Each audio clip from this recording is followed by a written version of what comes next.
G'day whisky lovers, welcome to the Hard Malt channel. My name's Tim and today I'm reviewing Deanston 18-year-old single malt whisky. Now before I get started, let's just get some of this into the glass, let it settle and open a bit. As some of the more experienced whisky lovers will tell you, it should be a minute in the glass for every year in the cask, and if you work with that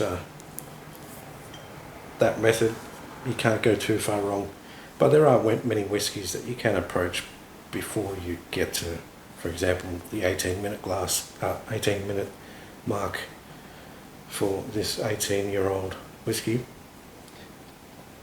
So this one is matured in ex-bourbon casks and with a short finish in fresh first fill ex-bourbon casks.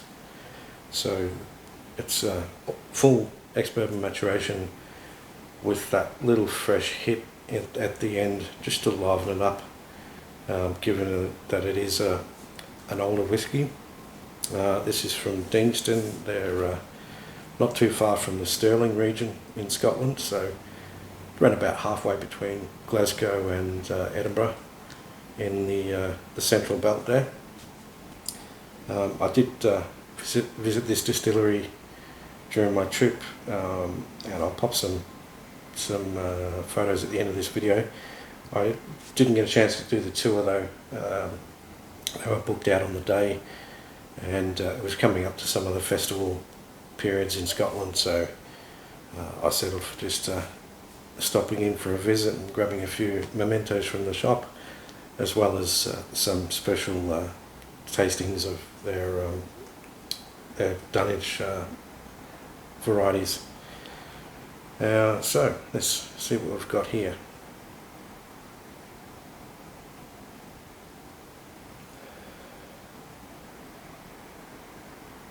Rich vanilla, honey, rich honey. You'd even say beeswax, hints of beeswax.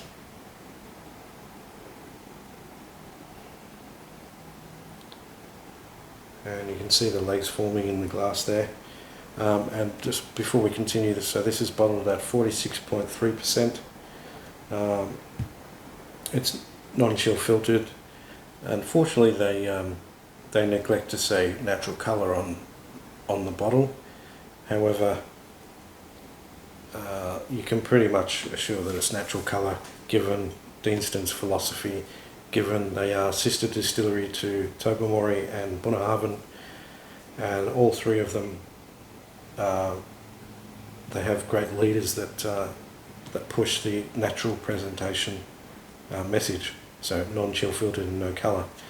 And in actual fact, if you actually got some of these bottles in a row at a local whisky retailer, you might find that if they're from different batches, you'll be able to put them side by side and see slight colour variations, which is exactly what we want to see. And the other thing too is there's no bright orange, Trump, fake tan sort of colour in this at all. So yeah, you can guarantee there's no caramel colouring added to this one. So coming back to the nose, it's giving some little wisps of floral notes now. There's hints of spices, not massively, but just little hints there.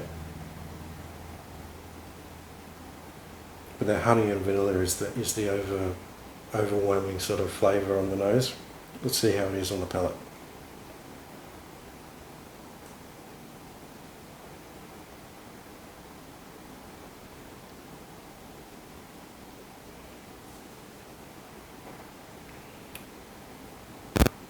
Wonderfully smooth.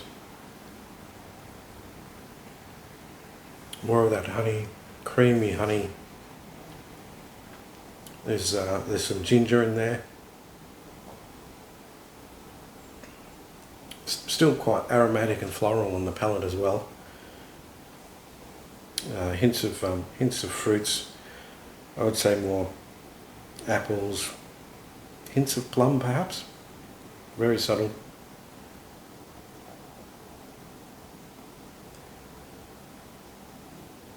Waxy as well, and a nice oily sort of mouth coating mouthfeel.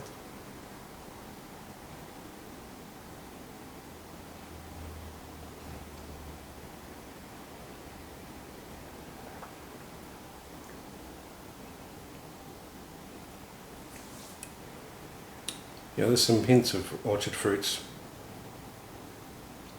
tropical fruits perhaps, like melons I'm thinking, drizzled with honey and then dusted with a bit of ginger.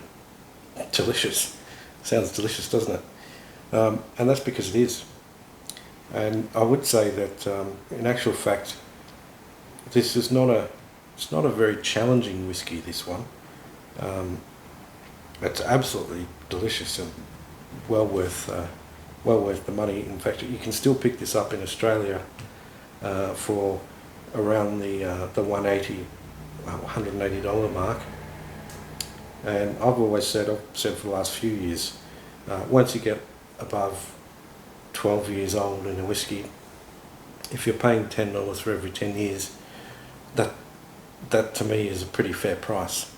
So given that this 18-year-old is still available for around $180, that's fair, more than fair.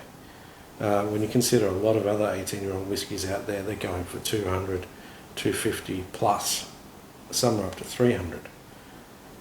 And sorry, those are whiskies I'm never going to buy. It's too much.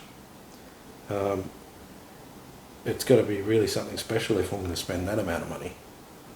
So to be able to get something of this quality, this well put together, interesting, and well crafted, and delicious for that money, is, you can't go past it. And I will say, like probably a couple of other whiskies I've mentioned in the past, one being the Kilkerran 12, which is nothing like this by the way, but the thing they do have in common is that whilst they are quite a grown-up whiskey, they're also not so challenging that you couldn't offer this to a whiskey beginner. And I've said that about the Kilkerran 12, and I'll say it about the Deanston 18. I could happily pour this for a whiskey beginner, just to show them how good a proper, well-made, natural whiskey can be. And I have no hesitation that they wouldn't enjoy it just as much as I do.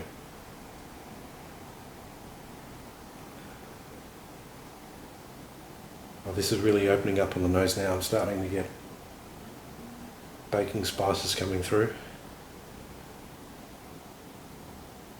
The ginger's still there, so you've got ginger and you've got cinnamon now.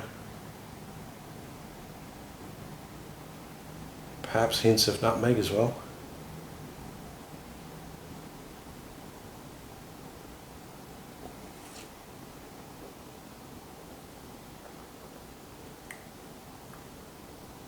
Just delicious. So easy to drink this one. I've tried to savour it as much as possible, as you can see. But I may have to replace it, especially at the price that you can still get it for, and hopefully for some time to come. So there you have it, guys. Deanston 18, highly recommend. Slàinte mhath.